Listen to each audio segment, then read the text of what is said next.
njula nga bagamba Ankape Films bakutusizaako sema gye twolekedde wabula Nat House Moving Pictures Company film nga kukata abayitwa ba Therapy Studios bakutusizaako ka cinema nga bagamba Randy Couture yakulembedde abazanyi wabula Dominic Purcell twamulako mu kayitibwa Prison Break nga bagamba Tiffany DuPont bona muneno gambye kwanjwa kwa cinema Hot McClany takabuzemu nga bagamba Gina Phillips naye agenda kuba mu cinema wabula Greg Fairbrush takabuzemu nga bagamba Vin George yafuka muzanyi wa lulango Mungereza kasiyaba bakayise hijack kini makasiya kuma kutani katwatanga Washington DC bali bagenda maso nokunywa nga baganda nti waliwo report yali efulumye ngera bamaze n'okuzula erinnya eri akabinja akali kafusi ak'ettabu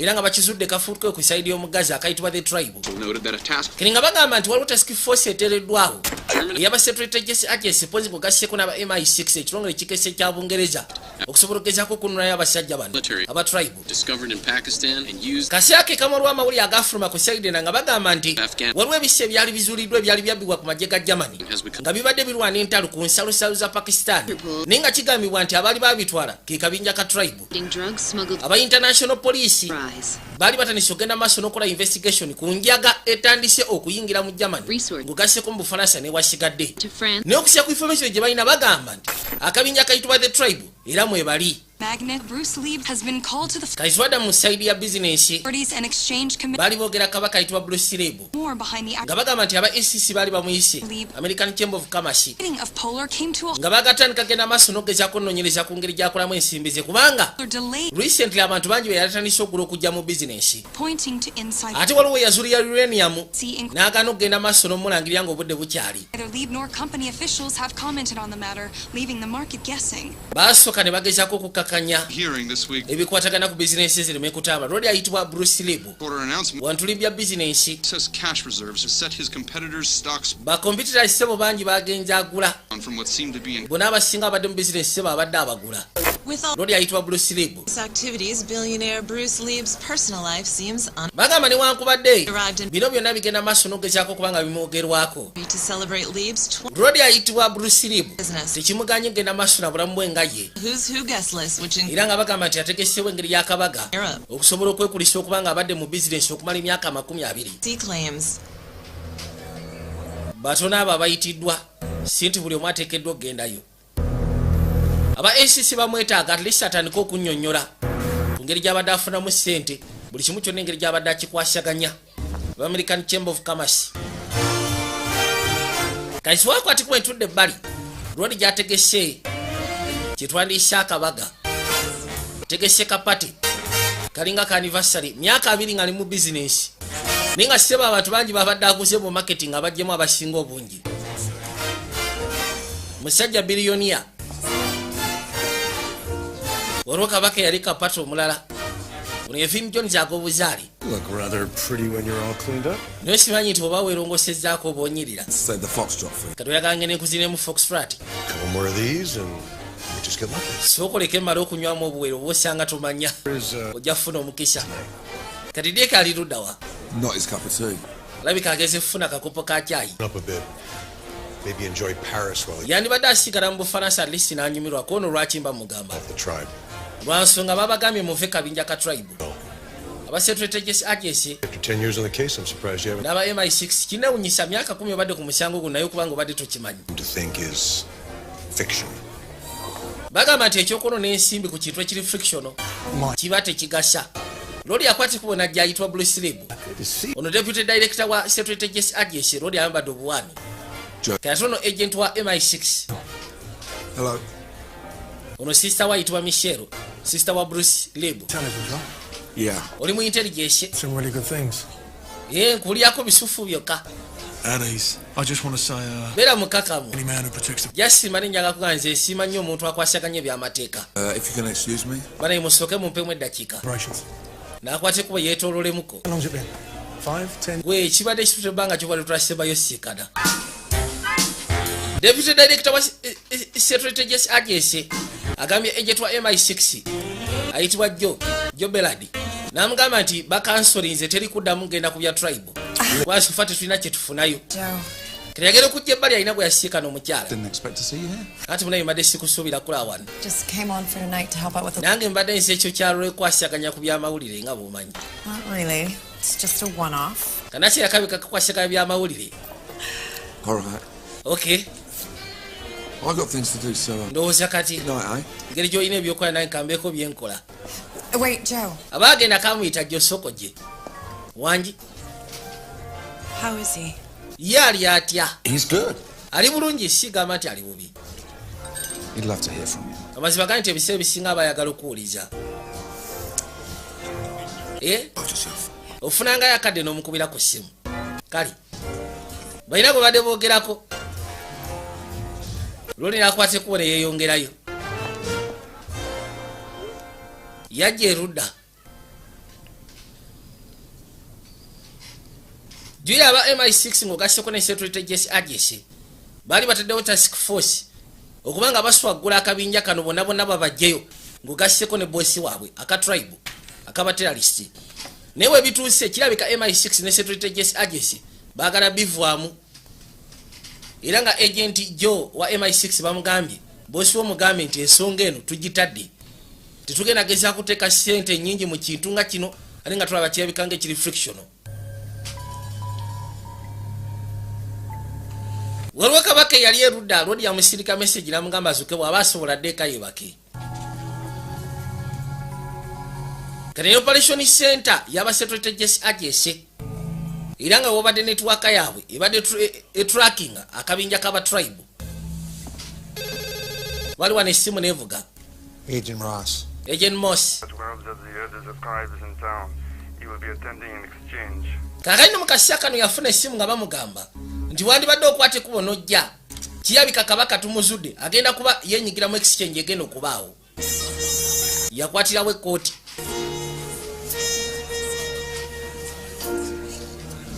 ngayise waliwo exchange egenda okukolebwa lwoli abaali erudda atambuza amaaso mu bantu abali wano bonna agenda okwekanya waliwo omukyala eyajja omanyize njagala nnyo omusajja aba yeetise ekisi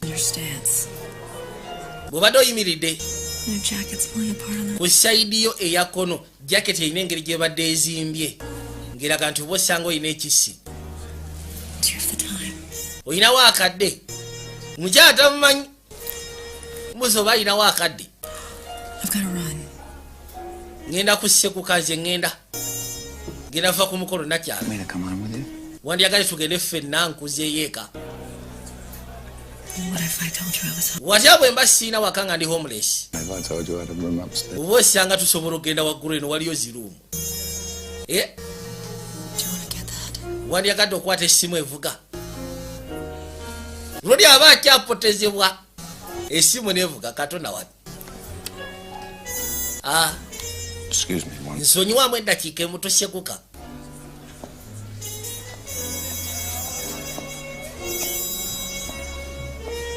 nakwate kubo najja erudda wabula omukyala tamanyina wajja afudde gwe kiki naawe omukyala tategedde wajja afudde nekyabika kati wali mulala mukubidde essimu okujjako ono gwe naawe olinga kooti bulooka onosonyiwa okuyingirira mu nsonga zo waliwo gaayi gwe nyina informati mu French Intelligence ankubidde essimu nangamba nti waliwo omutumbaavu agenda kubaayo yennyini gwe twetaaga kati golooza abafalansa basobola ofuna intelligence eno ne batugamba ko tulina omukisa gw'amaanyi nosinga bo tugende tukikoleko mu ngeri ya bubba bosi wo gyali eyo munda bwoba oyagala kwogerako naye ono siina budde obwo tugende ketulodi agambye kabaka ayitibwa Paul Ross agambye nti waliwo informati gwalina mu French Intelligence amukubidde essimu namugamba nti waliwo exchange egenda okubaawo nekyabika omusaya gwe twetaaga akulembera ba tribe agenda kubaawo ngamba tiwali tabu tugende tulabe njagala musooke mukole perimeter check kiki wandikakanye naawe ebintu ng'obiteekako nnyo force jasama mukole perimeter check gye mbasabye bosi tewali tabu tugenda kikola kyoyogedde laba Thought you didn't eat carbs. kakati Thought you didn't eat carbs. yasooka neyeetika ekitumbwa ky'omunene bali ku stake out. Yeah, I really appreciate you going on a limb on. Nsiimye nnyo okubanga osobodde okwata ekuba okujja okunyamba ku kino. Ask me to dance next. Kikyogera ku nsaba tugubojje. Abayi. Yeah. Namwe nsiimye nnyo. Shut up and eat. Siriko gene maaso n'okulya by'olya. I saw Liv tonight. Okimanyi nti Olive mulabyeko ekyo ky'olwaliro? Katonda watu. What? Kiki? What, you didn't feel like mentioning that earlier? Obadde towulira nti weetaaga at least okiŋŋamba emabega. How'd she look? Obadde atya ye? Nekanyiridde nga kasufu. Take my phone calls. Wayine weekakubira essimu tekakyazikwata. Fellas, it's been Abai. 3 minutes since we've had a check on it. Sorry kimugere ba. Odi atandise okaabakaaba. Abayi bosi, kirabika tulina kye tulengedde. Waliwo emmotoka eyajja mu kaseera ako. Kwe kusooka ne beekanja. Mulimu abafuutuka mu ggaali. Ne bakwateko ne bayingira munda kiringa kiweeyawusi. Lengera. Bano kye basinga okwettaka ye bosi akulembera akabinja akayitibwa tribe ak'abatujju. Yafunye information, Paul Ross yafunye information okuva eri informati we mu French intelligence ng'amugamba nti owaayi waliwo trade oba waliwo okuwanyisiganya okugenda okubaawo n'ekigambibwa nti bosi w'aba tribe agenda kubaako. Abayi musooke mulindeko temugenda. Kati agenda okuzza amaaso okwekkaanya ekikya kyabadde yogenda nakyo ku pate nga kiri wano. Oye brunette gwe nabadde gambako eki tugenda ku 3 emu 2 baba kyali awo waliwo obusajja wafuutukayo ne butandika sekula ebyasi. Katonda watu njagala olabe buleri yasooka n'anyooka awo. Ayaya obusawo bukutte ennene fumitaka n'ebyasi.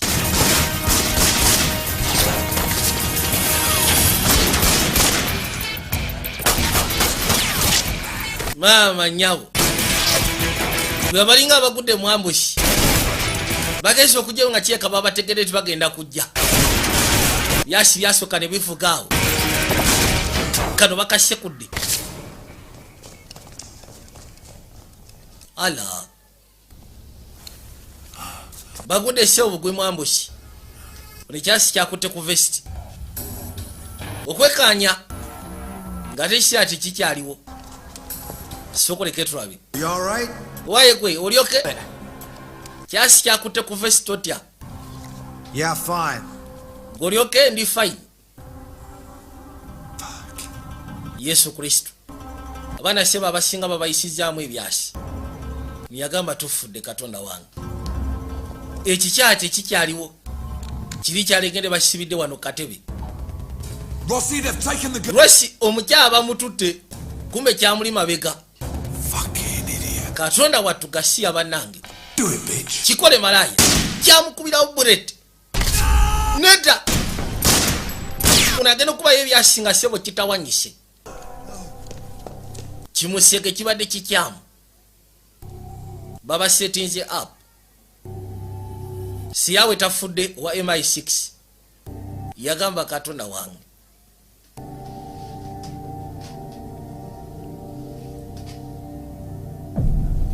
Kyokata abo babiri be baali bakulembedde operation eno task force eno eyofuna bosi wa tribe n'akabinja konna kasaanyaawo. So tell me, how does it happen? Kati kyatuuseewo kitya bosi wa mubuuza. MI6 loses Operation yabadde kulembeddwa aba Secret Agency MI6 n'efiirwa abasajja 5. nothing. Sina ngeri gyesobola kwogera. Tulina kyogenda kwogera. Really? Okakasa. You got nothing. Kyogamba tulina kyakwogera. I got played. Baatuliddemu olukwe. Baatuyiseemu akanaana. If you weren't getting close. But Ross, you pushed too far. yagamba nti sandyeralikidde ku kyakubeera ng'ogenda ogetting across oba ng'osemberedde oba ki wabula ekikulu kyabeera kiri nti ensonga eno gisindikiriza nnyo. They're pissed that we didn't inform them in advance. abafalansa banyize okuba nga tetwasobodde bagambirawo. abangereza beetaaga praiso. Recognize this man? ono omusaawe mumanyi. It's your informant, right? ono si informati okuva mu French intelligence nti butereevu. Well, they're pinning this on us as well. kati buli kimu kyonna bakitadde kufwe buvunanyizibwa babutadde kufa America. Effective immediately, we're suspending operations until this investigation. operation bagenda gyesa suspending paka nga bamaze okukola investigation ku nsonga zino. teri kuddamu kukola ku bintu byaba tribe. bagenda sooka kukola kunoonyereza. yajja awulugumya essimu. genda okuba essimu ng'etuuka ku voicemail ya Olivia. Kiriaba ali awo. Hey, why? I gotta talk to you. neetaaga okwogeramuko naawe. Found on the scene was full of information. waliwo ka flash ke twasikanye ku siini kabadde kalimu information nyingi. You might want to take this to... Listen, ebyo lwaki obitwala? but hear me out. gwe sooka ompulirize ku kyegamba. There was an interesting bundle of files. waliwo bifayiro bye nalabyemu bingi naye Billionaire Bruce. kimu kye nafokasinzeeko kikwatana ku rodi ayitibwa Bruce Lee. Hacker. Right, well, that's what I thought as well, but then... nange mu kusooka kye nabadde ndowooza. naye buli kimu kyonna ssebo kyabadde kikwatagana ku Bruce Lee. There's a detailed assessment of his security ebya kampuni ze personnel, kati ate kisinga okwasa ennaku oba ekyewunyisa but that's babadde balina details zonna ezikwatagana ku private jet ye several holes. egenda okusimbula ekyo ky'olwaleero. One of them. security buli kimu kyonna waliwo n'akawunti eno IIU. Shit. yesu kristo I'm no longer cleared to be anywhere near this. siri cleared gezaako kubeera nga mbeera ku keesi ng'eno. I think that anybody else needs to know. nze kakasita teri muntu mulala yeetaaga kumanya ku kyo. kati afunyamu ekirowoozo kati abatribe bandi banga bafokasinga ku lodi ayitibwa Bruce Lee. I'll be honest with you both. twadde eri Bruce Lee We know, Bruce. ayogera ne balooya be. Call you in for tea. tukimanyi aba SEC tebakuyita genda kunywa cyayi. Testimony. bano abasajja This was a friendly interview. kyonna kyonoba oyogedde kigenda gezaako okuba nga bakikozesa. Can be used against you in a court of law. nebadde ndowooza ngenda jasi kubeera ku interview koono kyonna kyekiri basobola kikozesa mu kooti y'amateeka. You can bring her in. nakyala naze I'll see you both this evening. ndowooza nja balaba akawungeezi k'olwaliro mmwe. Thank you. bano balooya be bali bamugamba ku nsonga za SEC. SEC emuleeta mukolako interview. America Chamber of Commerce kwegamba sente ze tebazitegeera. Don't give me that look. gwe saagala ontunule bw'otyo. Here to clear up this mess. ono mukazi ekimuleeta clearinga mess eno. And tomorrow you're going to be taken care of, so it shouldn't matter. It does matter. ebintu ebisinga gwagenda okuba nga obikwasaganya Dear. tekirina kubeera kyamakulu kirimu amakulu ssebo. This time. Michelle. kiraba lwaki ogezako omuteka mu bifo eby'amaanyi buli kaseera. Michelle nakyala yajja So lovely to see you, please. ogamba ki Olivia kibadde kirungi okusisikana bambi. I was excited to get the call this morning. neewunyiza bwebankubidde essimu ku makya g'olwaliro Very impressed with your work last night.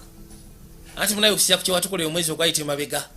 I'd love to know how you would feel. nandiyagadde Join it. okumanya owulira otya singa otujoyininga n'otuba nga otukolera bbanga lyonna. I'd hoped you. afuke press secretary we. So I took the liberty of nalowoozeza nti ojja kyogeramu together a few ideas. era nga nembako ebirowoozo ebimu byempangapanga kwegamba mbikuleetere. Dirty work. nasazeewo okusira ku ngeri gye bakusaaba akasa tuyinza otandika okufokasinga ku charity work. So n'abisimba sisita we ayitibwa Michelle. expensive, but omanyi TV the most impact. aba TV bali expensive naye ate bakola omulimu gw'amaanyi. Perhaps invite a few of your top contributors. nze nga amawandibadde oyita ku ba top contributors bo b'okola nabo mu bizinensi There's a great babeewo case another. kwegamba twefule netugenda sonda sente za charity twaga tufokasinge ku good deed. Really? Oh, well, what was that been 4 hours? ono yagamba kasi wali buzibu tugenda kikola. To show me nakyalo ono munnamawulire wowe rodi amuyise kwegamba afuke press secretary we. everything that you need, and I mean everything. njagala ofune buli kimu kyonna kiweetaga Michelle agenda kuba kikuwa. Welcome aboard. kale webale kujja Pleasure. kirungi. kwegamba abagagga nga bano ebiseera ebisinga baba beetaaga abayinza obakwasaganya ku byamawulire. Need a fresh tie. njagala nfune fresh start okimanyi naawe. kyasinga okweraliikirira ye meeting gyagenda okubamu n'aba SEC yabadde alowooza nti egenda kubeera interview wabula kyonna kyanaaba ayogedde balo yabamugambye nti wegendereze bano abasajja bayinza okukikozesa mu kooti z'amateeka. kawungeezi Olivia ono ye nakyala rod gwe yabadde akubira essimu oli ayitibwa Paul Ross agent wa Secret Agency CIA. Kelyawuli essanyu kubanga ssebo kola y'omugagga ng'oyo boge nafuna ssente yajja asooka awulugumya akasimu lwoli abaali wanaagera okuzza amaaso okwekkaanya waayi You sound surprised. lwaki owulikika ng'eyeewuunyiza kuona munnaye kunkubira simu kye neewuunya Yeah, well. baleka baali baagaanye bafunamu obutakkaanya I just had a really good day, and nfunye olunaku olusufu okamala You're the first person I wanted to tell. era nga ndowoozezaamu nga gwe muntu yeka gwe njagala osooka okigamba bifo nga sinaba kigamba muntu mulala yenna I really wanted you to know. mbadde njagala omanye Really good day. nfunye olunaku olusufu That's really great. ekyo kirungi Shit. buno busa bwennyini kikyati I'm really glad you called. You have no idea. ndi musanyufu okubanga onkubidde essimu ndi musanyufu naye kamala osooka okwata essimu eno waliwo essimu enkubiddwako endala max kipyaki Bruce Lieb. His private flight leaves to Gaul in 2 hours. kakayino oli amukubidde essimu n'amugamba nti ennyonyi ya kabaka Bruce Lieb egenda kuba esimbula mu ssaawa 2 waliwo olulodi akulembera security ye ayitibwa Otto Southwell ogenda musiikano olwedde twamaze dde omubriefinga gwoba oyogera naye baloya aba bano bavuddeyo lodi akwatako bagenda siika n'aba ACC ava mu Bufalansa kati ayokera mu America ekyabadde kimulese eno kukuza oba ku celebratinga myaka 2 ng'ali mu bizinesi It's just a formal inquiry, that's all. ono yagamba kwegamba kyengenda okukola okusiika n'aba ACC egenda kubeera formal inquiry Public needs to know. But let me just take this opportunity. kambeeko kakozese omukisa kuno mbeeko kye mbagamba $5 million for needy. twamaze dde okusonda miliyoni 5 zigenda kuba zigabibwa mu charity eri abaana bonna abeetaaga obuyambi So let's not forget. era mu Washington DC bwe kinaaba kisobokera nayo nja kuwaayo ssente saagala tugezeeko kwerabira nsonga nkulu mu bino byonna siina kyakyengenda bagamba bannange bwatyo akwase kubo n'ayingira eggaali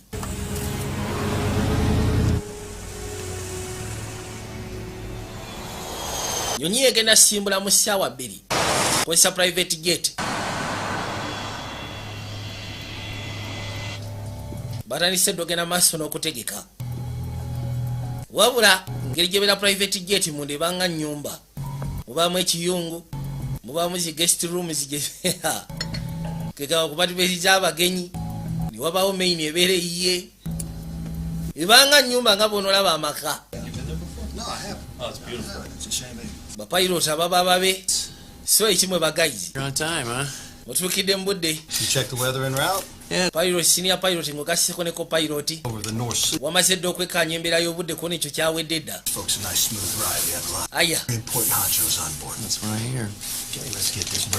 tugende endowooza ennyonyi tugiteeke mu bwengula butereevu namukadde yakwate kubo n'atuula erudda ye senior pilot oli ye copilot eno cockpit She is, Captain. Flies like breathing to me. Cole, and be sure to get the correct ILS approach chart. kakasa nti buli kimu kyonna okifuna mu ngeri entuufu eyeetaagisa aya Right. Hey, Roger. Yeah. Is that the new girl in the red dress? ke kawala akapya ke baleese kenda mu kateeteeyi akamyufu nti ye Blonde is married to. ate kali akaalina enviiri za bulondi Yeah, they're both. kono kaafumbirwa mukwano gw'omugagga Family money, gentlemen. balina ssente Privilege. They probably hate each other. manyi bw'ofuna ssente ng'oli muto gubeera mukisa gw'amaanyi Happy that I contribute to the foundation. The work ffe tuli basanyufu standing. okubeera nga ddala butuufu tugenda kubeera nga ffe abamu ku bacontributors Lee would like to make his private chef available to you during your stay in New York. It's very generous. bagenda basimba private chef Stay is what makes this all possible. bwe munaabeera mu New York bosi yagambye Settled in. mugenda kufuna private chef we abafumbira ebyokulya Yeah. bano be bamu ku bacontributors era be bamu ku bawaddeyo ssente ku bya charity ebigenda maaso eri bosi mugagga Seriously, those are his biggest donors? kibugamba abo be ba biggest donors be I am definitely in the wrong business. kirabika ndi mu bizinesi nkyamu ono yazze ne mukwano gwe mukubi wa bifaananyi Thank you so much for dropping everything and saving me. weebalegezaako esonyiwa buli kimu kyonna n'osalawo jjo nnyambeko As a journalist, I know a good scandal when I see one. nga munnamawulire nze kasandawo obuzibu obukosimba nnyina okujja kono saagala tokikole bw'otyo Yeah, so far so good. I'll only need him for a minute or two. All right, well, we'll get you in there. aya kaakati Agent Ross. Agent Ross Otto Southwell should be. nzize kulaba omwami ayitibwa Otto Southwell I have an Agent Ross from his. nyina Agent Ross wano yeetaaga sisikana Otto Southwell It'll be just a second. genda kujja ndowooza mu katikitiki bakutwaleyo Come on up. Yangu agulu mwami bwana gundi. Otto will be back shortly. Otto agenda kubadda mu dakiika ntono tagenda kulwayo. Kyayina byakyamaliriza. Oh, he's just finishing up a few security checks. Daba ssebe ennyonyi munda. Show you around a little bit. Give you this passenger manifest. Eyo passenger manifest. Rodi yatunulira munda. That, eh? Ndowooza nkaye. Cassidy won it in a card game. Baga ssebe ennyonyi yagiwangula mu zzaala. Yagiwangula ku mmeeya w'ekkata.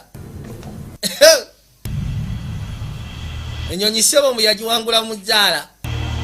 Giwangula ku mmeeya w'omukkata. Tebereza.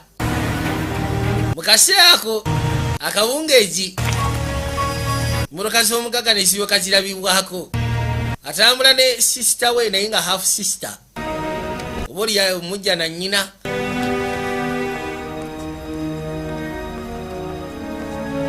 Era ebintu ebisinga mu bizinensi ze kasisa ke kasinga bikwasaganya kayitibwa ka Michelle. What is that? Ne balo yabe ne bagoberera. Good evening, Mr. Lee. Kawungezi akasufu Mr. Lee. Theater is ready for your team. We're on departure in 20 twamaze dotegeka tiimu yo gyegenda okubeera. I'm ready in 5 minutes. Abo bagambe basooke banindemu eddakiika nga 2 nzije. All right, we're ready for a main engine start. Tuli beetegefu otandika yingini. Warm ground, we're ready for pushback. Roger, I've got a hatch light on. Hatch light nga kweri. Okay, mbadde sigitaddeeko. Power. And Miss Rousseau, I don't know why you decided to bring your blonde. Simanyi lwaki wasizewo okuleeta mukazi w'omwoyo mukwano gw'omu Burundi abaayi. On this SEC issue. Twandiba tugenda maaso n'okufokasinga ku nsonga z'aba SEC. Acquainted. Welcome, Olivia. Listen, I'm gonna go back and relax, and I'll join you in a few hours. Ngenda kusooka nzireko emabega nzikakkane, then mu dakiika ntono ngenda kujja mbeegatteko. Michelle abadde atandise okunyigira Olivia ng'amugamba nti lwaki olese mukwano gwo oli w'enviiri za Burundi. Mukubi w'ebifaananyi. Katonda abali wano kabaka yajja. Ono ye Dominic Pasha ag'obuzaala balaka prison break. It's not gonna happen. Bruce is aware of the intelligence, but he's not willing to ground the plane. Does he understand the seriousness? He doesn't see it though. Kati yagamba Otto Southwell ng'amugamba nti ngenda basaba ennyonyi eno ereme situka. I can speak with him. N'amugamba ekizibu ekiriwo bosi tagenda kukkiriza.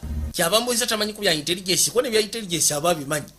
Ne munaye nga bumanyi abagagga babeera n'emputwa alina ensonga zenkulu z'abalina ogendako. Kati yambuuza kiryoke singa asooka n'enjogeramuko naye. Totally sealed. Tiwali buzibu. Kati yamuleeta ng'amugamba nti gy'abeera. Direct video feed. Wano waliwo ka direct video feed osobola okwogerera wano eno we wati.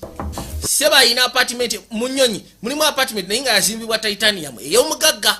Era bw'ebeera sealed kiba kizibu okwate kuba okuyingirayo. Sierra, man. Ndowooza kansooke mbaleke mwogeremu ababiri. Lwali amusiikanye omugagga. Self and all men doubt you, but make allowances for their doubting too. Now that is one of my favourite poems. If, by Rudyard Kipling.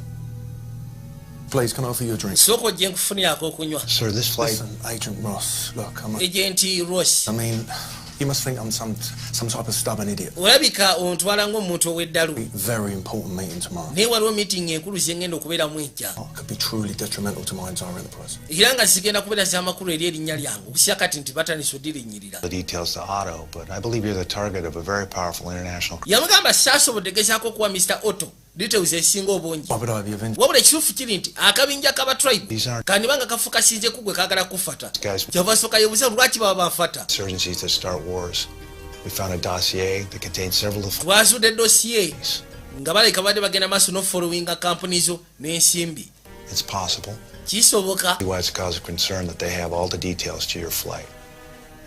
Now, I'm not in a position to... Siri mu position yekugamba nti oba togenda oba genda. I strongly recommend you double all your security. Nze nkusaba liso dabulinga security yo bolemedde kugenda. Unfortunately, I've no say in the matter, and I'd really appreciate you giving Otto some input.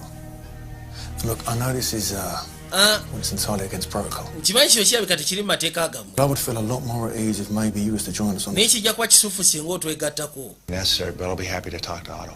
Kange n'esooka enjogeremu ne Otto. Naye si kiwa nti ngenda sigala. Bosi abadde amusabye asigale. Ensonga zino bazikwasaganye bombi. Kuba kati yo ali wero briefed. Already alina information at least emala. N'okusinga abasekurite be abaliko. How are you, Pierre? Ogamba kigwe. You sure they want to come with us tonight? It is my first weekend off in a long time. Kakase no wandiyagadde ogenda nayo. Anti okimanyi eyo ntambula nayo. All these days. Lodi azene n'emmotoka paka munda mu nnyonyi alina ebintu byaguze. guze ebintu bya mutabani wayitibwa Michael ngugasseko ne mukazi we. Yeah, I can see that. Bano bonna mikwano gya mugagga. The family? Merci, bon voyage. Aya. Nibakisetinga bulungi. Karodi yajja ageseko tula kupasenya manifest. Kuyaba meka bali ku nnyonyi. Kubako n'amanya gaabwe. Teragera okuza amasi kyamala enviri ku mutwe. Juu abadde takimanyi nti mukazi we atandika okukolera omugagga. Bati basobodde kumaliriza mboozi omukyabwe yamukubiridde essimu. Bajja boogeramu ne lawyer. Kali abakuba essimu agenda okuza amaaso Liv ate okola kiwana eno. Eric nja kusikana oluvannyuma. Sam, he's ready for you. Samantha bakwetaaga. Uli bwe lwa birowoozo byo. Kati oyinza otya okwateko buno ojja ku nnyonyi eno. Kiba tekiri kuffe nze naawe. Anti ogamba otya tekiri kuffe nga guno mulimu gwange. Oli okay? Nja kubeera fine. The tribe is targeting Lee. Okimanyi nti abatribe bafokasinga ku Lebu. Myaka ena nga mpuliriza kasasiro oyo owa abatribe nabikoowa. Would you listen? Sooka ompuliriza ebyegamba seetaaga. Kyekusaba neesonyiwa ndeka. Kikyabaleetera okwawukana. No problem. Okinamu obuzibu nti nedda. Accept his invitation. Gamba Mr. Libu nti kirabika invitation ye njikiriza. Kaseera kiraba nti omukyala ali kuno yakkiriza agenda sigala. Yajje bali afunaako okunywa. Myaka ena badde bafokasize ku batribe. Era kyekyaleetera omukyala okukyawa omwami ono. Balina relationship yali strong naye ono fokasi ye yonna nga agiteeka ku batribe nga tamufuni akadde. Jana asira wa mwesonyiire ddala. Kali akaseera katuuka ennyonyi erina osituka.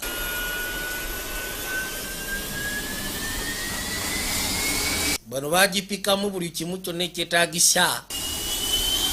Era bwetu netandika osituka mpola mpola okuva ku ttaka. Eyorekere obwengula.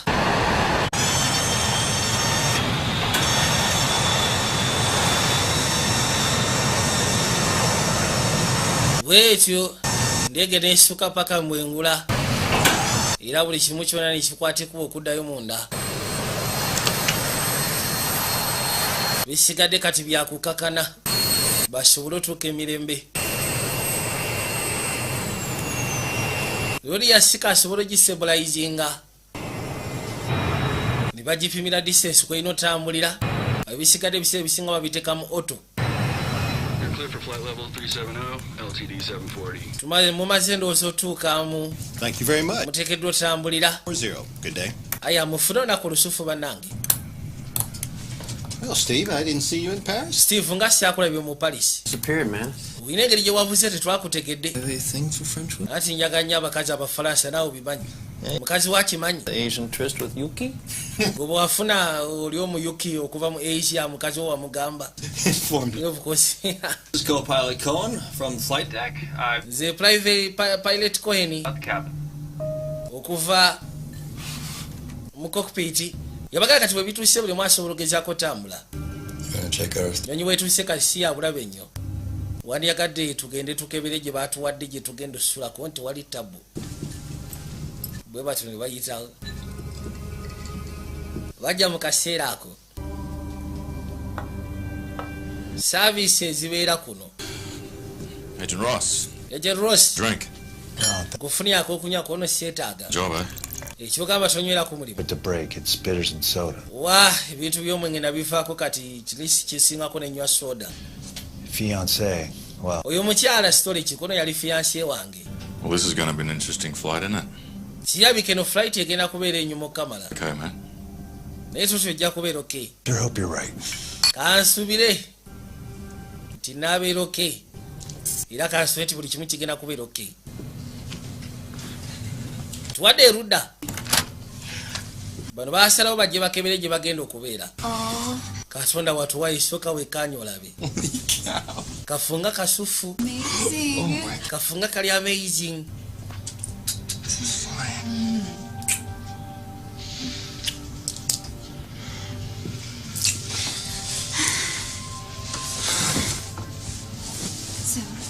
kakati You think we're a mile high yet? It doesn't matter, baby. We're flying private.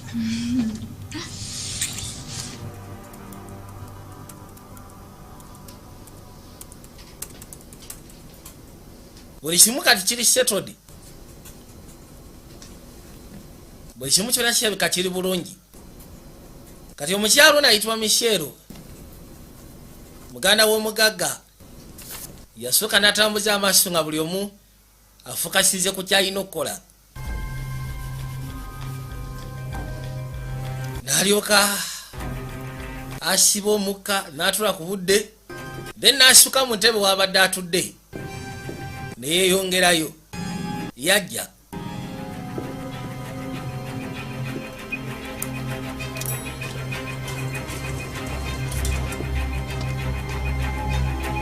najje yakwase kuba okwolekera baabo. Kati waliwo emmotoka eyayingiziddwa muno, emu ku mmotoka z'omugagga. Kume mu mmotoka mulimu ssebo abajjiddemu, ate nga kirabika Michelle Libu yabadde akimanyi, muganda w'omugagga. Bakwate kubo ne bavaayo, balina kago waabwe gwe bazze naye. How many are up there? Bali bameka? Plus Bruce and the pilot. Tulina bana bali mu main cabin, babiri mu service area, babiri abali bwali eri mu stair rongi. No. We may need him. He's the only one that can get into Bruce's chamber. Siagala Otto mujeo Otto Southwell. Waye muteeka asobola tuyingiza mu chamber ya Libu. When all is set, I'll give you the go. Buli kimu kyonna nga kimaze seti njababulira. Go. Njabagamba go. Siwulidde ogambye ki? Let's start this off on a good note. Kiki naawe siagala toyono n'embeera eno. I've got mine. Fokasize ku kyatuleese. Yours and check. Nkoze omulimu gwange wabula nammwe kakasa nti abantu buli kimu bakitambuza bulungi. Nakyakirabika ayagala kulya mu mugagga lukwe kyokka ate bulazoowe newankubadde balina omu gwe batagattako either maama oba taata kubanga half sister ke. Oli yali abuuza katugenda kukola tutya nakyatugenda muleka nga tumaliriza nga kimu bwamala tukolera kyetwetaaga then aba alina okuvaawo. Waliwo abajjambula abali ku nnyonyi. Kano kendese kakuteekawo ddembe. Sigamba nti obazize tulwanagano batuyombagane. Ndese kakuteekawo ddembe. I'm sorry. You have to understand, I had no idea you would be here. Unonsonyi olina okugeza ku kirega saategedde mbu ogenda kubeera ku nnyonyi kuno. Kono nkimanyi. Joe was killed last night. Okimanyi nti Joe yafudde yatiddwa ekiro kya Joe. Katonda watu. Katonda yabadde yakwogerako naye. Nga kitalo. He liked you, you know. Kimanyi nti abadde akufaako era ng'akwagala okukamala.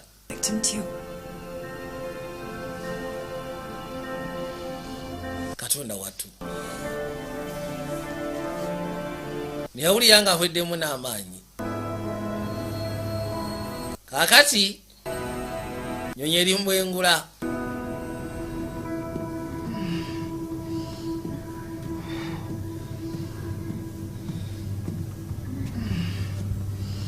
Niyakwate kuba n'asembera erudda abaali wano yawulira amaloboozi agafuluma okuva mu kisenge kino. Waliwo bba abatandise edda okukola omulimu ogw'enjawulo. Be bano mikwano gy'omugagga. Mwakona kyuma. Aya.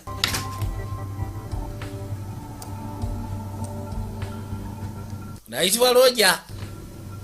Yajja agezeeko soko stretchingamuko. Uli atalyoke. Kiba kyetaagisa afune ne ka drink.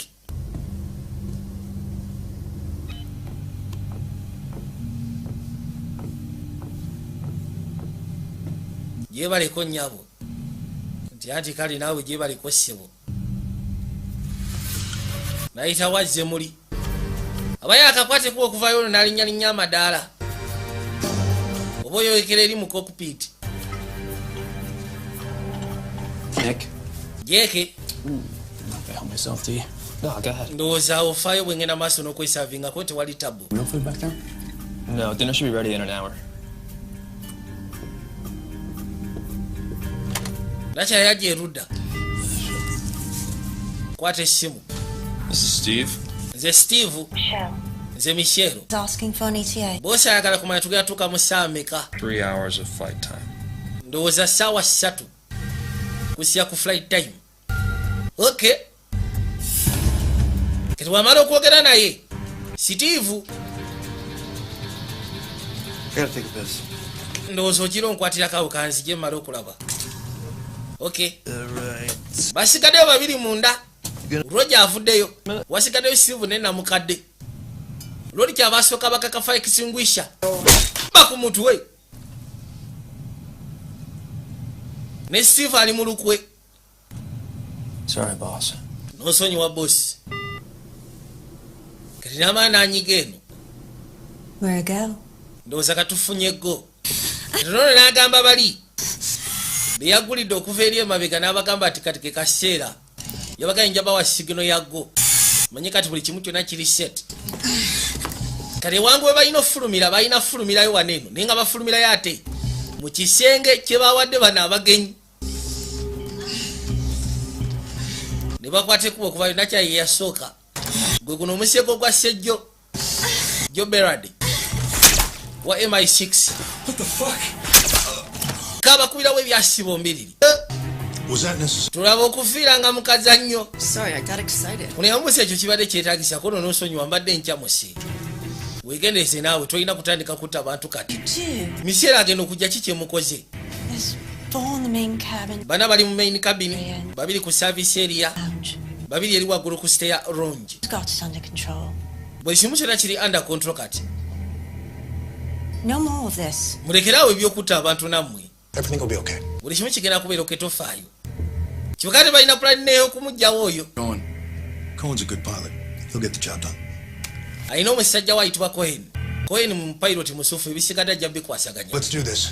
You. Ndowooza tukole ekyatuleese. Gwe naawe lekeraawo okutta abantu owulidde. Oh yeah, the catfish? So good. So good. Bano bawaya. Looks like the lovebirds are finally... Kirabika bali balafu badges bamaliriza omuzannyo gwabwe kangene mbabuuzi. Oba balina kye beetaaga ekyokulya kyonna.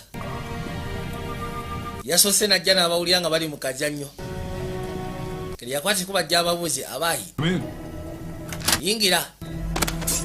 Olwayingira bamusika mu sipaka munda. Ebyasibye ebyaddirira oyo teyasimatuka. Nakya sseba awendudde abatujju bali ku nnyonyi. Enjoying everything? Simanyi onyumirwa. Kono butereevu. Weena kye weetaaga kyonna tewali tabu nja kuwa.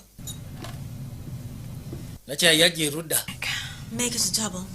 Sooka onfuniyeyo kaddabu. Gin and tonic.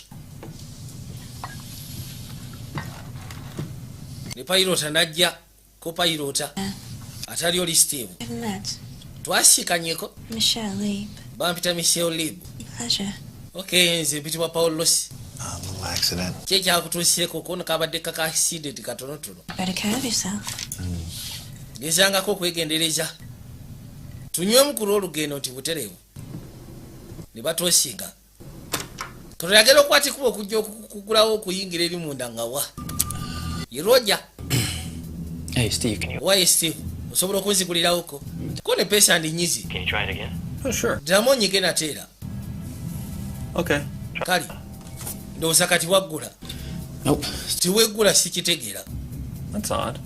Kyewuunyisa. Malfunction. Ndowooza tufunyemu ka malfunction.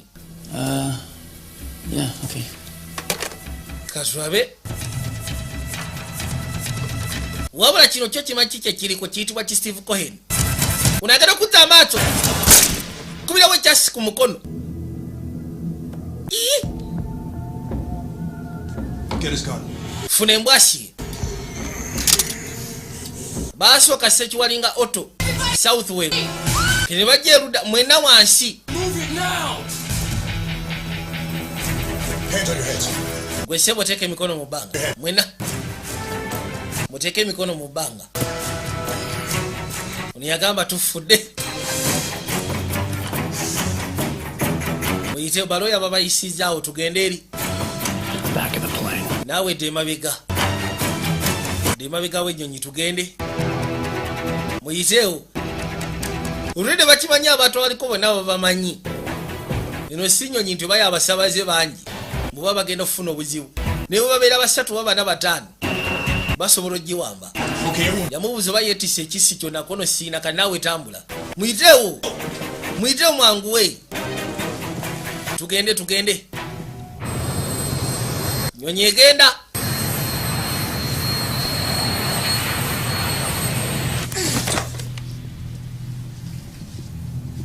basooka bamutuuza wansi lwoli agenda okuzza amaaso okwekkaanya guno omusege agulengedde gwe musege ogwatta kyaliwe jo baladi. Ladies and gentlemen, bami n'abakyala remain calm. njagala mukakane. I apologize that you've been detained against your will. njagala musooke mbeetone nti mukwatiddwa No one will get hurt. mu ngeri nti newakwatiddwa timwaga teri agenda kulumizibwa. There won't be any heroes tonight, Mr. ekyo kyolwali tewagenda kubeera muzira yenna gwe ssebo Southwell. The hero. olwaliyo nze muzira. Think of me as Robin Hood. mukitwale nti nze ndi Robin Hood. I rob from the rich. nziba okuva eri abagagga nempa abanaku. You've met my band of merry men. musikanya abantu bange benkola nabo. Bruce Lee is a corporate raider. Bruce Lee from people all over the world. musajja abbya abantu mu nsi yonna mu bitu bya company. He gets a lesson in justice olwali agenda kufuna essomo ng'ogasseko n'obwenkanya. from his ill-gotten gains. If you don't interfere, kasase munnyingirira nga nkola omulimu gwange togenda kufuna buzibu. but if you try to get in my, wabula singa ogezaako kunekika you'll be collateral damage. ku buli ogenda kufuuka collateral damage. What is it you want? kiki kyoyagala? Name your price, I can make all. buyogera kyonna kyoyagala nsobola ogezaako kuyamba n'okifuna. owulira Must be the lawyer. gwe ssebo olabika yegwe looya. Don't make promises you can't keep. siyagala onsuubize by'otaasobole kukola. What exactly do you think you can do for me? kulowooza ki kyoyinza okunkolera? Unless you have billions of dollars, you unless ng'olina billions of dollars ze neetaaga bw'oba tozirina sirise ekimwakyo. Shut the fuck up. aya nyonyi kati sebera emikono gy'abatujju. ono yalina essaawa wabula essaawa yanjawulo. essaawa olunyiga bw'ati loodi abaggaliddwa mu kyemba gy'ali. kyemba y'essebo bagambe bagizimba mu titanium kizibu kwegamba kumenya kuyingira munda mufuna. keep everyone here. abasigadde bonna bakuumire wano. Girl, let's go. sooka ofune kasisa kalibu ako jantugende gweyitawo. banaye temunzita kawoza temunzita naye nga kabamanyi kekabagulire nobagulira ne batuuka eno gwe genda osibe buli omu yenna ali munda wano kwata tandika basibe batuge. nagambe tuli kasema kaitwa hijacked vija jula instructions nga bulijjo print muggo ati bunayi bangambye mbasibe. Jesus! why nawe tonsikambula bwotyo? Very convincing. akati Otto, talk to me. What the hell is going on? otasooka omuli ekyekigenda mu maaso. Mr. Lee, Apologies, but Mr. Southwell is indisposed. tugenda sooka tukwetondere naye Mr. Southwell yakyatuddemu. What is important is ekikulu kiri for this aircraft. ennyonyi tugiwambye. Make this easy for everyone. I'd prefer if you'd come out so we could discuss this like kati osobola ogezaako kyanguya eri abasigadde bonna tugenda kusaba oveeyo ensonga zino tuzoogeremu. tukubulira ki kye twagala. transfer 2.73 billion. ekyangu kintu ogenda transfaringa And you're going to do that within biliyoni 2 or people will begin 2.73 billions ku akawunti gye ngenda okuwa. There is no way that I can do that. ekyo sisobola kikola njeka. tiwaliwo nge sebo osobola okukikola bivueko. tujja zeetaaga seeta ezo.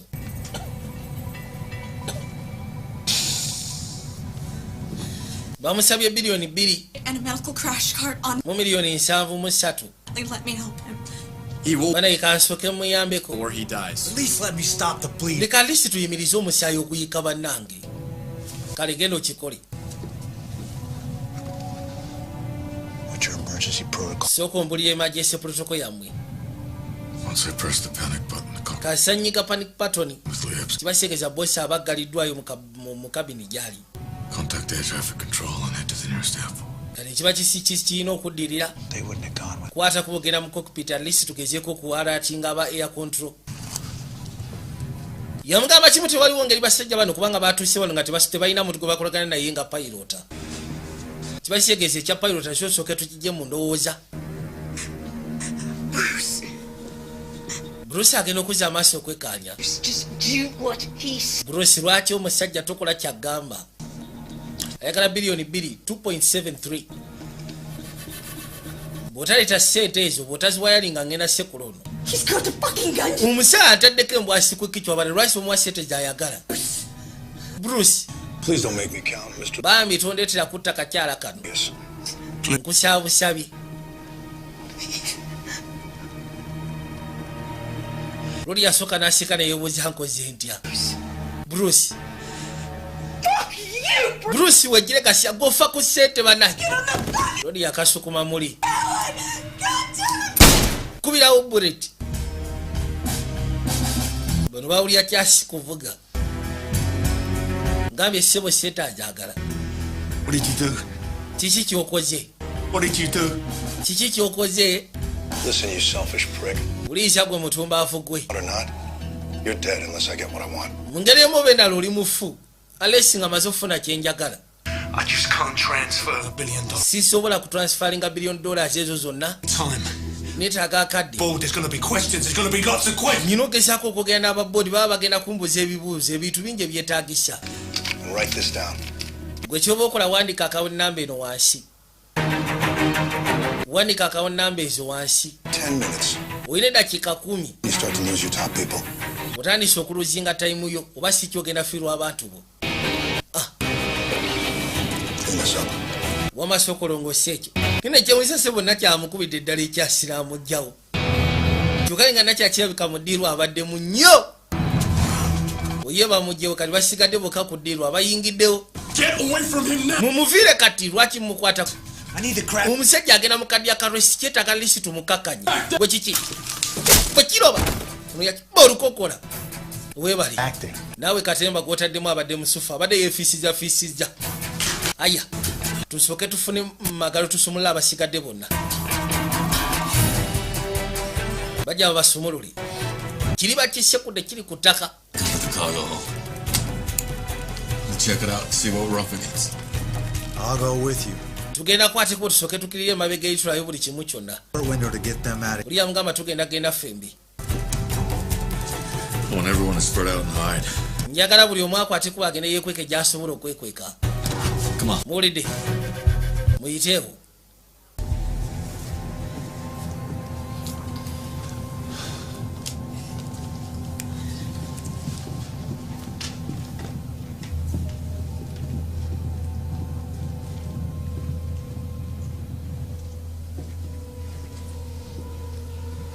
Ono yakwatikubo najja n'abakyala ebbali.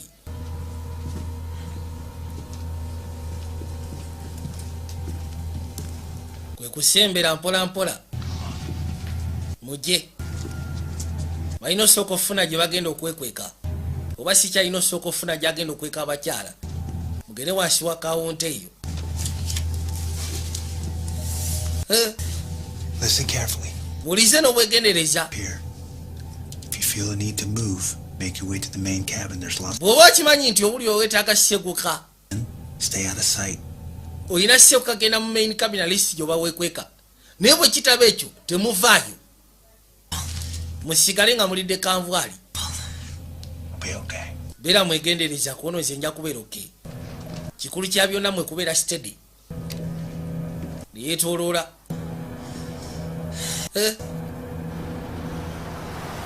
Twadda kuli Industries headquarters mu New York City.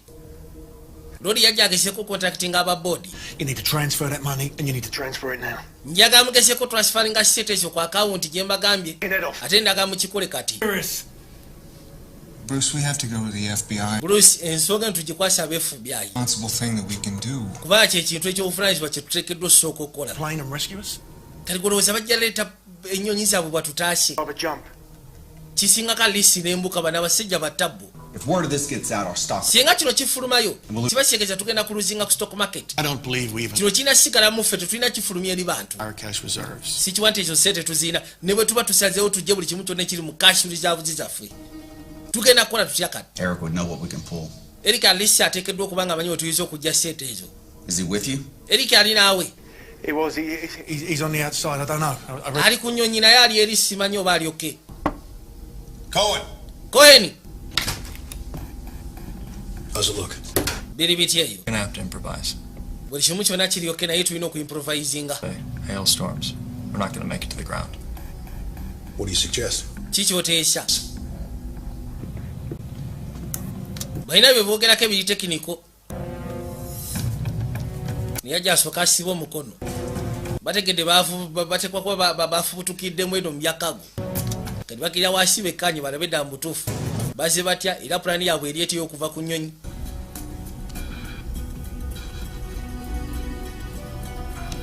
nakyala yuno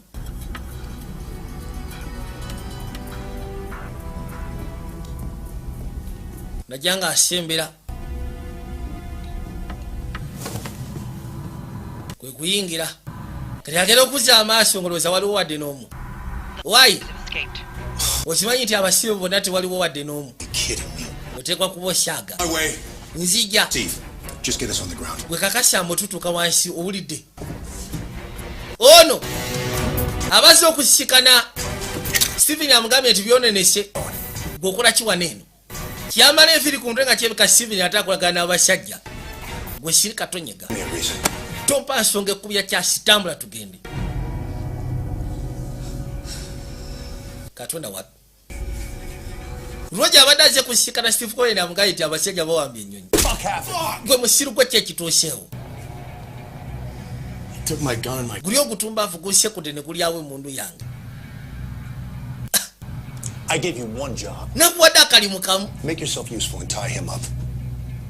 Kati fuuka wa mugaso ono osooka omusibe gwe jana tugere tubayige ono omusibe twali tubajjemu omuwamba mwe munkubita n'okunkubya gasiya olagera okuzza amaaso yagamba kimu Katonda ayi ndi musiru nze kuba yakwasaganya ebya security at least buli kimu kyonna yandibadde akyaza bali bajjidde mu kimotoka mu bimotoka ebyaleeteddwa mu ndeeni ono ng'alengera eriggo tebalina bulungi bisi naye ono wafuna eriggo agenda okwekanya. So they extort the money and they... bisekeeza baagala kuba sete bayite mu parachuti kiba planinga kino ki kibaati kizanya cricket to get to a much lower altitude to jump. kibasekeeza okufuluma mu nnyonyi eno kibeetaagisa okgenda ku lower attitude. Big ugly friend can hear me, so listen up. Nkimanyi gwe gusajja gw'ogubi ompulira. Cooperate. Nabagambye enyaga tugezeko kopalitinga family ensonga zo tuzikwasaganye bulungi naye kyebika mulemeddwa kopalitinga nange ekyo si kyagadde. Bwe mugaana okwata ekkubo okuvaayo ngenda kujamba noonyo n'omusiru ayogera kazambi. Mr. Leib. Mr. Leib. Look, I'm going to be really honest with you. Ngenda sooka nkubulira amazima. It can happen until you talk to Eric Hillman. Who the fuck? Kyo tekijja sobola gezaako kukolebwa singa toyogera na Eric. Kyababuza Eric yani omusajja omuddugavu omu ku balooya bange. Bino byesaagala. Agambye tekijja soboka unless ng'asose kugana ne Eric. Eric at least yamanya ekyokola. Kuba bagenza okutulatulamu nga ssente esinga obungi tibaziina. Uli ayina ne wagambidde omu ku ba board of directors nti ne bwe tuba tusazeewo ssente zonna tuziggyeyo mu reserve era si tetutuuka ku amount omusajja ayagala.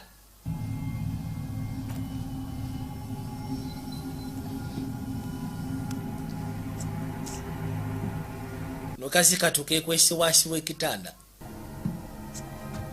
Lodi yajjayo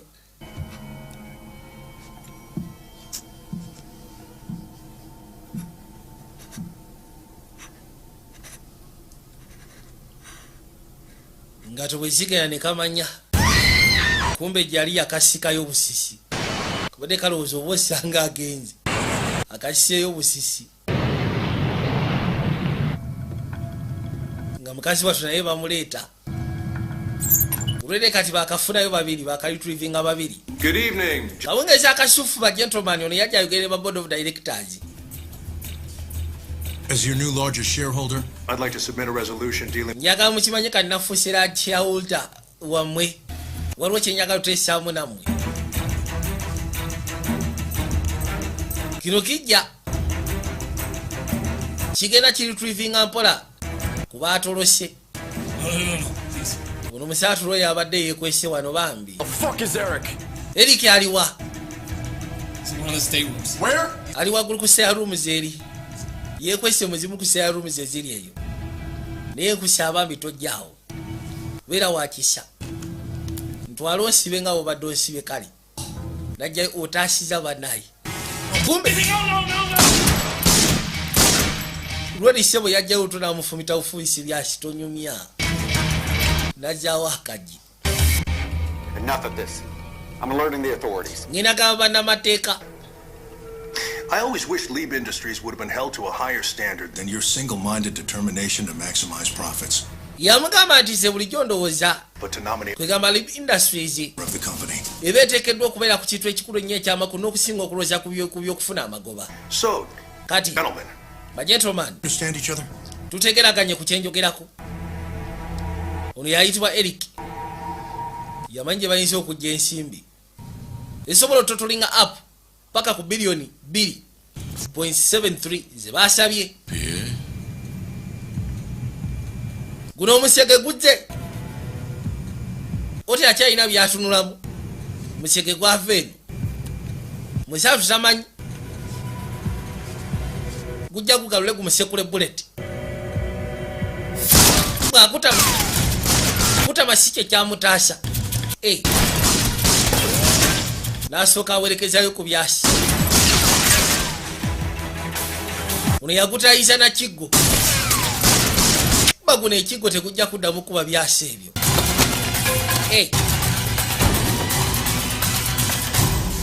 weekyanga ki weegire Gasiya omusajja akubuuza ekibuuzo okolera ani oyagala ffa oba simanyi gwe tukolera bino busa bwennyini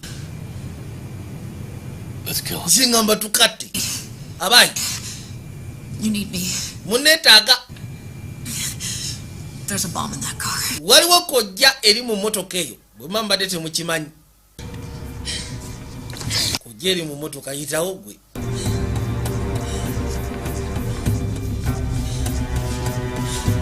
bwegayise waliwo kojja eri mu mmotoka eyo kaatola eri lumamyo 20,000 feet, that bomb will engage in your... singa tutuka mu futi emitwalo 2 eyo kojja egenda kweteekako mujja kuba mulina eddakiika 2.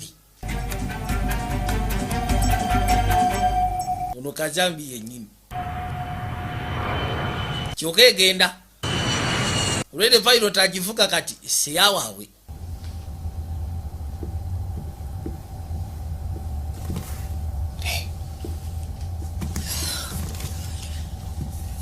Hey, what's going on? kiki ekigenda mu maaso? gwe jangu waliwo ajja yamuswama n'ekiggo musirike temunyega soke bona asatuuka kuba ekiggo ne ku mutu we. wawawa katonda wange oli okedya ndi fine. ono bamufumita emabega akasajja sebo kasitusegwe naye weitaki n'akabaja kuba ennyondo yakamenya omukono nekafuna ekiggo wewe kuba banne ebigo goloja tebiruma wewe yitawo bakakuba ku mutu yesyagala lwodi nakocca bulo olw'obusungu obungi akakwata asiga njagala olabe esiga agikutudde Gasiya esigo yakagikutudde nakyasiya mutasiza kakubye kikamera ku mutwe leeta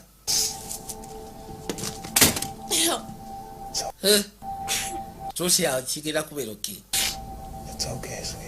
kiri oke swiri kiri oke.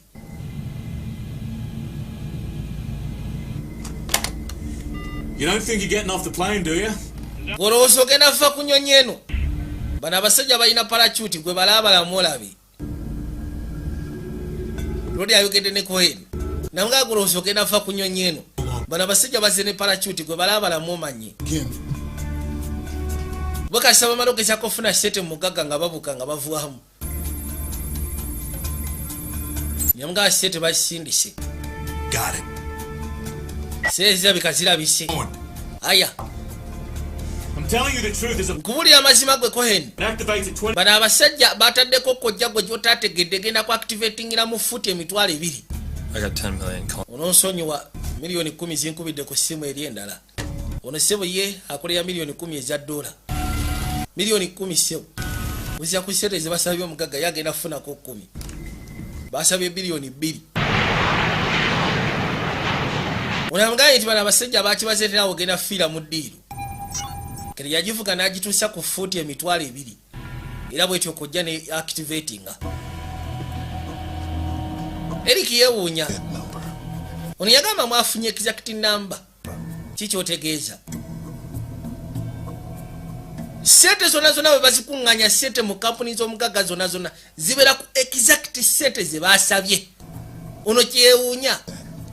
Temuyinza kubanga mwategedde sente ezo. Without someone on the inside, this just... Nga temwafunye muntu wamunda kuba buli yakikigenda maaso.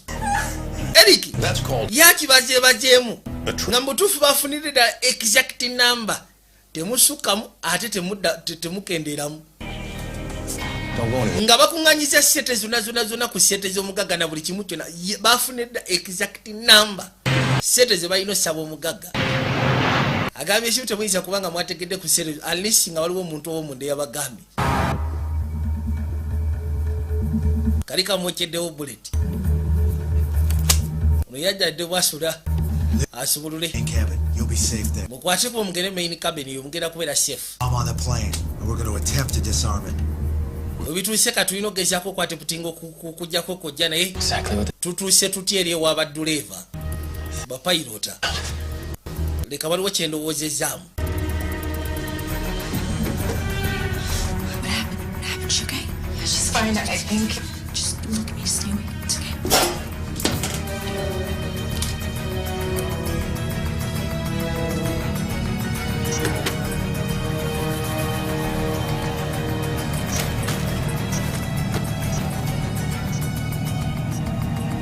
Hey, shithead! Gwe ssebo shithead. Looking for these? Unoonya zino parachuti. Bamaze ofuna sente kati badde bagala kutawanyika. I don't know who you are. Simanyi gwani ssebo naye. But you are really pissing. We bituuse kati onyiiza. Kuba ekibokisi. Ise wagudde. Gwe mbwa gwe. Wewe. Ni gwe sekulira bwotyo. Gwe. Wache ngumi neteke. Bamukuba kakota. Soka nafuna mujoro. Musekule ngumi.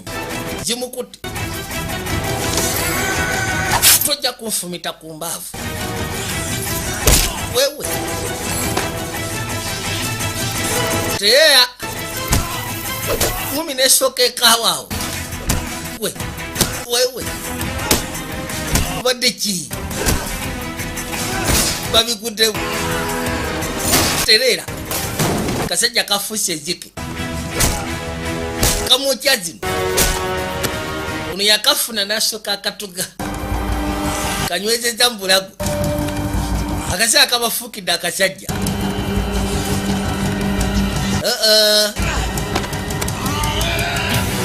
Ono kamwekikale kamukuba kigo. Kamutuka no kagamu kutulasingo. Ono nja kukuba amanda. Leka tota. Sibona abate mbati okufa.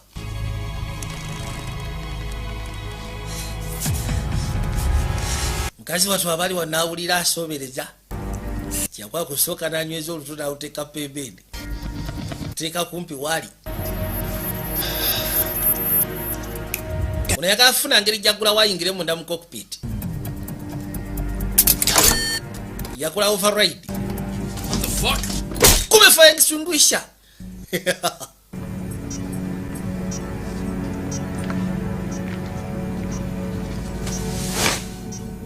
Yaja sikalira kyala mujjeyo. Get up. Gwe suka nyabo jangu.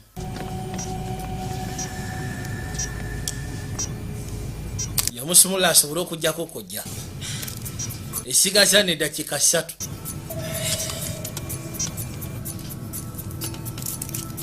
Na mukadde lwadde ngulu musajja watu. Thomas, untie me. waisoko nsumulule. It's down. Tula wansi. Ngamba tule wansi bakwate mu kintu kino. Ross. Cockpit secure, Brennan's fine. Good. Eno munda kirabika kiri sekiwa. Keep it as level as you can. We're still trying to disarm this bomb down. Gikipingire ku level ya waggulu nga bw'osobola gwamu naye tugezaako kudishaminga kojja. I do it. Ono kirabika tamanyi gyavaayo. Musiga abadde tamanyi gweleeta. Kera obugwagwa bonna no bakosa twetiize ku kojja aweza tujjeeko ki. Tusale kati musege bamulese awo teri amufako. Bonna amaaso bagatadde ku kojja. I'm not on assignment. Kibeera mu kisaawe ekyo mulimu embwasi. Yeah. Mu kisaawe mulimu embwasi. Bano obusiru amaaso gaabwe. Oh, you're a sweetheart. Bawulira bullet nakyasiya abataasha ogwo gwakubiri nga amutaasha. Ono yaggwamu n'amaanyi.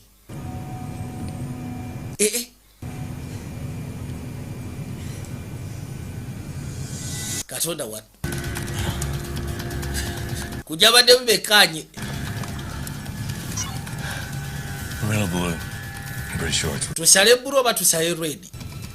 Sala bulu. Ukakasha. Hii sala ka bulu obu bubereta tagali obu. Ono yasala red. Eva red yebere ya danger. Kalibawuli ekyabaluka. Kujja sebo yabaluka mu safe mu apartment y'omugagga. Kujja abaluka olubaluka. Nyine soke ruzinga ne kabalasi. Ala. Ebalukide mu kisenge ky'omugagga.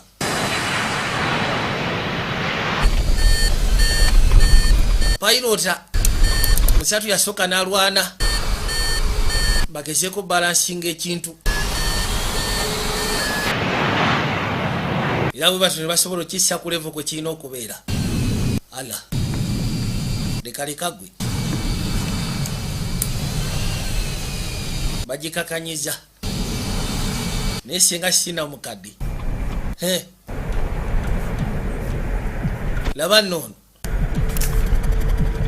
Unalwana kwesumuluka kana akagundi akakutudde. Bamusibye. Yabalengera bamuyitako. Nesumula ku speed. Kuma ina mjolo. Nasoka afumitoli. Nacha yamusukuma ludda. Rodi yakikwata omukono. Nakinyweza. Yakinyweza. Nakifumita ku mutima. Nga kiraawe kiti.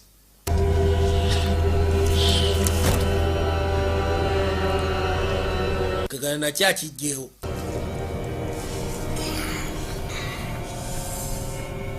Bajambula bonna adde ku nyonyi bawedde.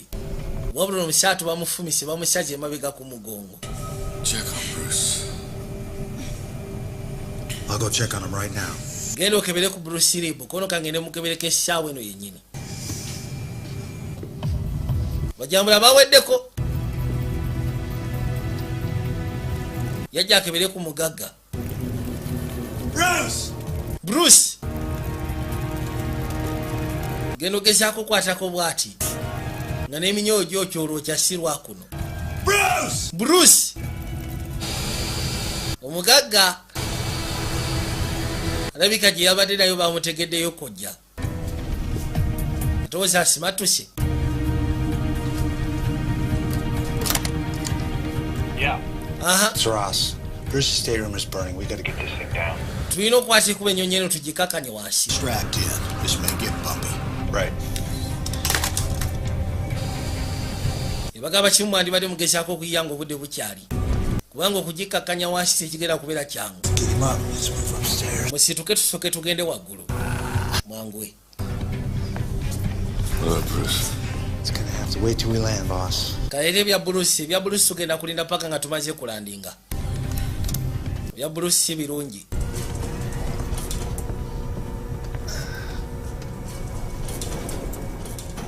Bwe batyo ne batema.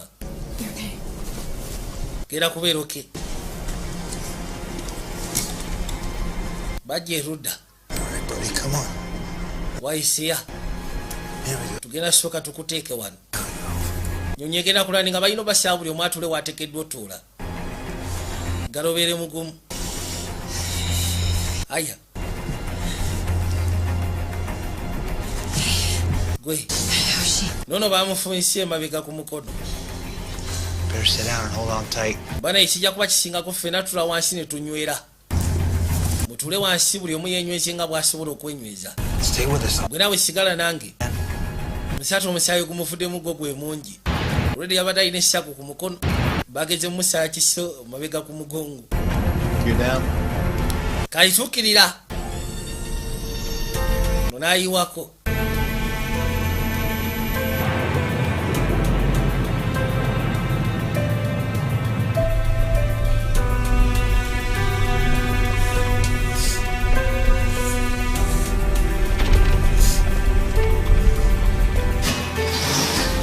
bisigadde kati birimu essaala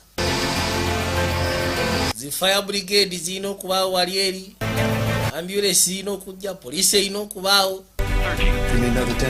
Justin Case nga beetaaga emergency kutawuluza muliro abalwadde benyi b'amateeka be balina otwala tugenda kulaninga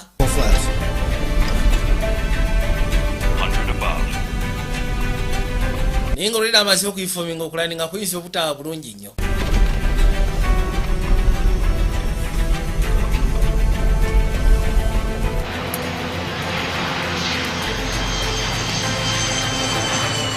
bwetyo nesembera nekwata ekuba esobole okulaninga tuli mu Bermuda International Airport emergency response team yatuuse dda pilota yagireeta agikakanye beera mugumu totya buli kimu kigenda kubeera set era bwatu yasobola ogiteeka wansi buli omu nga takikkiriza mbu etuuseewo lyetuuse ngera etuuse bulungi nnyo n'okusinga kiki bali basuubira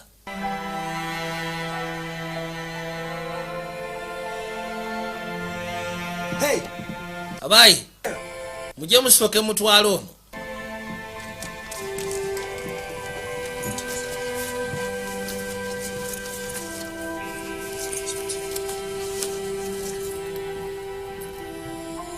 oli alina osiibibwa ono yazza amaaso eri omwami ono wabula singa si mwami ono Paulo Rossi Bruce oli yavaamu ekigambo Bruce gende basooke balaba omugagga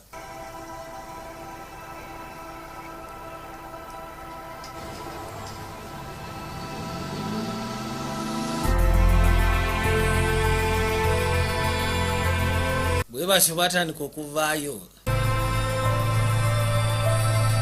baali basibatuse mu kaseera ako bajja basobole okugula basiika n'omugagga jukira apatimenti y'esinyangu balina sooka kuleeta kagasi okusobola osala oluggi okutula ku fulu zonna egiriwo bano babalaga gye balina okukwata lwoli avuddeyo ne kannakya kaali kafiyanse ke naye bali bafunamu obutakkaanya lwasooka lwedi fokasi ye yonna yabeeranga ku mirimu kino kibaleetera okwawukana naye nga yali agenda kakuba mbaga kannakyala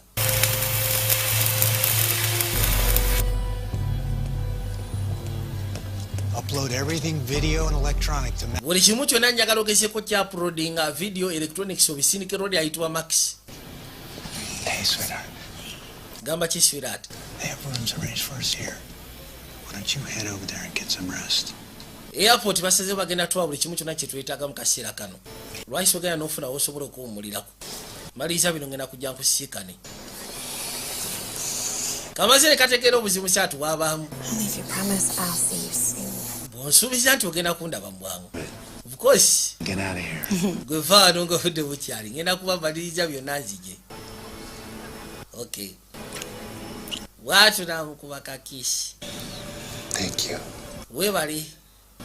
For what? Ati kwe webazaki. Kutasha gwe manye futa sotasija. I'll see you soon then. Ndoza tujja kulagana mwange. Ebisigadde simanyi bonebeewo bono byebaza naye nga byo bigenda kubeerawo mbungi. Finally got in. Okay. There's not much to see. Tusobodde okumenya ne tuyingira mu ndamu ya face ya boss naye si kiwa nti waliwo ekyamakulu ky'oyinza okwetaaga okulaba. Kati ono yayitibwa Max. Buli kimu kyonna bali bakimusindikidde akola analysis. Kati yagera okuzza amaaso okwekkaanya. Waliwo ekyamwewuunyisa. Lwodi eno naye afunyeyo lipooti eziriyo entonotono naye n'ayisaamu amaaso. Okuyita waalabe.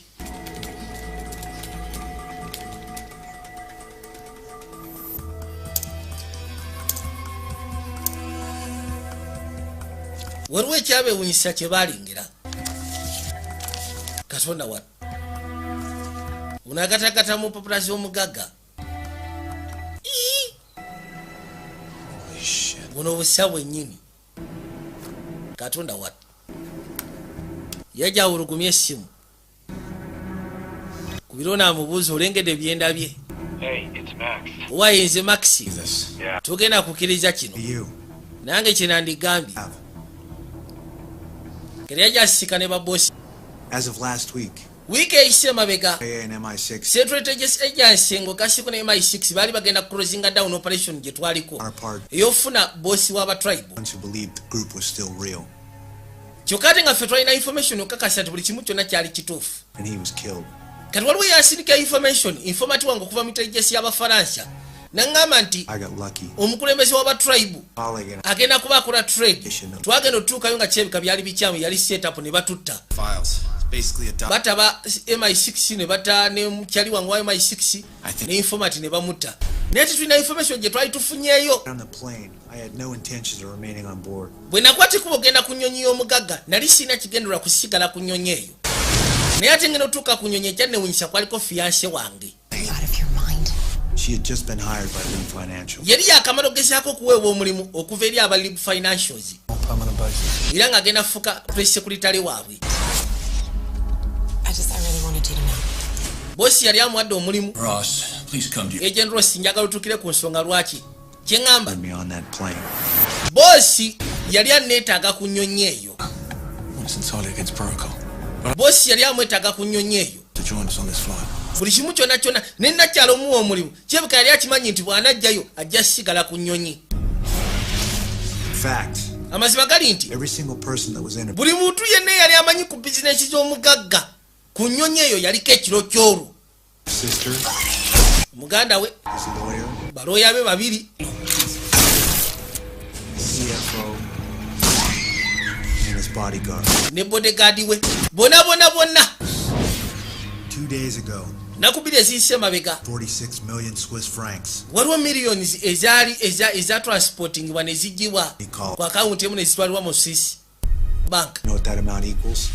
Sente zonna bw'ozigattagatta 2.73 billion. zaali mu 2.73 billion. That Leap Financial was able to liquidate. Abali bu financial ze basobola okugezaako liquidity nga mwe simanyi bagenda ziwa abatujju. Sente waliwo Central Red omugagga ze yali atambuzza. Remain anonymous and salvage the assets he'd laundered through Leap Financial. Katonda wattu. Would have downed that plane. Bruce Lee would have pulled off a goddamn coup. What exactly are you suggesting? Kiki kyogezaako okwogera gwe? Yakutte kuba okujja okwekanya Bruce Lee. My God. Ng'ekifo kyonna engeri gye kifaanana tosobola kikkiriza. Katonda wattu. It's all that's left. Bye byokka ebisigalidde munda wano. Nga buli kimu kyonna kisaanyiziddwawo ne mayiti y'omugagga teriiwo. Kyensobola obaganga kiri kimu. Omusajja gwe tunoonya owa tribe. Yeetannabaffa. Lodi ye yabadde abaze ennyonyi olwatuuka ku ttaka bw'ati n'akwata ekkubo n'avaamu. Ye yali abaze ekintu kimu. Lodi omugagga yakulembera akabinja k'aba tribe.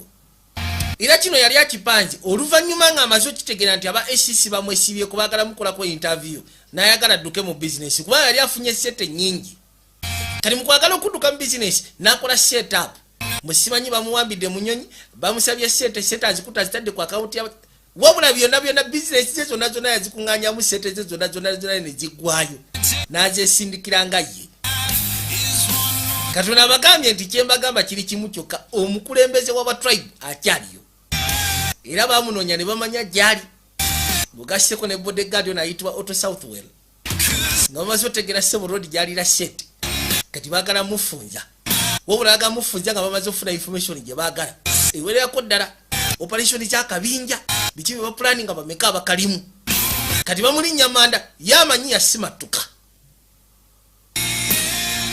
laba tabu buterevu nabagamba kulwa weekend provide services King Sports Bet Uganda Samona Beauty Products SPK International Community Socials Man Technology Bulldog Club Basalima Yusuf Phone Spares JJ Master Electronics Obusikana mu Kizito Studios Majestic Plaza Level 3 Cup number 2 ngo gasiko ne waise ku stage ne mu City International Star Shop zake ne Prevent Plaza wachishika osobola gezako busikana Madam's videography Masaka step up videos ekalisizo Ram videos enamungona Raise videos ekasuri Orinze kawala ngogasiko ne wasigadde kujjako mu kyogobe mukama bankomire mweraba nalaba kadamu sigala ng'otudde